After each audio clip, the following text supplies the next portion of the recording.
उत्तर प्रदेश में कांग्रेस कमेटी के प्रवक्ता हैं। मनीष जी, अर्थव्यवस्था पर बात हो रही है, हमारे उत्तर प्रदेश की राजनीति बदल रही है, इसलिए मैं आज थोड़ी मैंने प्रसन्नता के भाव में मैंने सोचा आज इस पर डिबेट करते हैं।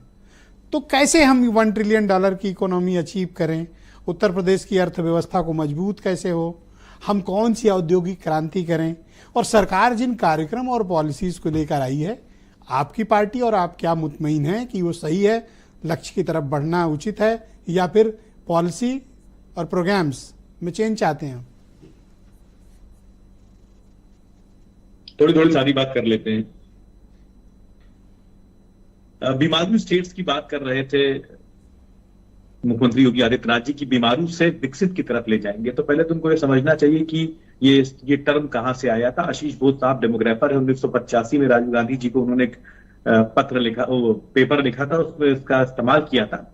और बेसिकली जो अभी हमारे मित्र फराज भाई कह रहे थे, वो डेमोग्राफिक इंडिकेटर्स की तरफ इशारा किया था उन्होंने, कि जो हमारी ह्यूमन रिसोर्स जिसकी चर्चा आपने अपने स्टार्टिंग स्टेटमेंट में करी, ह्यूमन रिसोर्स, मानव संसाधन की बात की थी उन्होंने।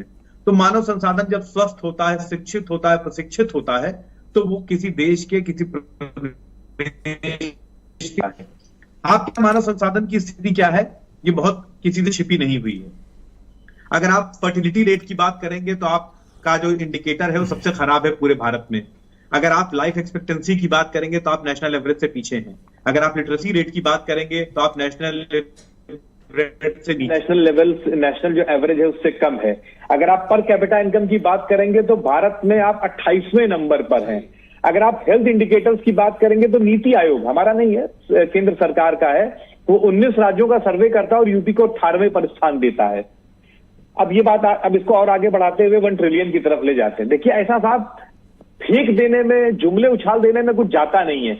आज की डेट में जो आपकी विकास दर है उसका 3 गुना यानी 10% के आसपास है, और अगर 33% के आसपास विकास दर अगले 4% होगी, अगले 4 साल में होगी, तो आप 1 ट्रिलियन पहुंचेंगे। क्योंकि 1 ट्रिलियन का मतलब हुआ आज के जो आपका डॉलर से रेट है 86 रुपया मान लेते हैं मोटा मोटा, तो यानी 86 लाख करोड़ का जब आपका बजट होगा तब आप 1 ट्रिलियन इकोनॉमी होंगे। अरे आप किसको बेवकूफ बना रहे हैं? 8 लाख करोड़ का बजट लाए हैं आप, 86 लाख करोड़ की बात कर रहे हैं, और कब? 4 साल के अंदर, यानी 33% प्रति साल की दर से ग्रो करेंगे तब आप पहुंचेंगे 86। अरे जनता को बेवकूफ बना रहे हैं क्या? आप कुछ भी कह देंगे और लोग मान लेंगे उस बात को। इंडस्ट्रियल डेवलपमेंट की बात करते हैं आप यहां से कानपुर की तरफ चलिए। इंडस्ट्रियल, किसी जमाने में एक बहुत बड़ा इंडस्ट्रियल हब हुआ करता था, चमड़े की फैक्ट्रियां वहां से चली गई, पान मसाला वहां से शिफ्ट हो रहा है बंगाल की तरफ, हिमाचल की तरफ और एमपी की तरफ, और लोहे की इंडस्ट्रीज बंद होने की कगार पर है। यानी इंडस्ट्रीज लगने की बजाय बंद होने की कगार पर आपके स्टेट में है, और आप इंडस्ट्रियल डेवलपमेंट की बात कर रहे हैं। आदरणीय संजय जी अभी गिना रहे थे साहब, ये इतना बड़ा तो जीएसटी कलेक्शन हो रहा है सर, आप कह रहे हैं कि पूरी कर दूं, जीएसटी का आंकड़ा तो बता रहा है जहां पर आपने उस ओपनिंग स्टेटमेंट में जो आपने आप 1 ट्रिलियन इकोनॉमी नहीं बन पाएंगे। और ये गिना रहे हैं साहब, ये गेहूं चावल गन्ना और इंडस्ट्रियल डेवलपमेंट की स्टेट की स्थिति ये है कि यहाँ पर इंडस्ट्रीज खुलने के बजाय बंद हो रही है। जो आपकी अपनी इंडस्ट्रीज थी वो भी बंद हो रही है। तो आपके कहने का तात्पर्य है कि $1 ट्रिलियन हम तब पहुंचेंगे जब इंडस्ट्रियल रिवोल्यूशन होगा, करेक्ट? इंडस्ट्री को हमें ज्यादा प्रमोट करना होगा, क्योंकि आज की डेट में आप 8 लाख करोड़ पर हैं और आप 86 लाख करोड़ की बात कर रहे हैं। 4 साल में आप कैसे हो जाएंगे 10 गुना? अरे जनता को मूर्ख बना रहे हैं आप। 32.97% की ग्रोथ रेट जब आपकी होगी, और वो इस दुनिया में कभी किसी की हुई नहीं, तो आपकी कहां से हो जाएगी? पॉलिसीज भी आपकी वैसी नहीं है, एक कोशिश करते हैं, बना के रखे हुए हैं आप। Let's try.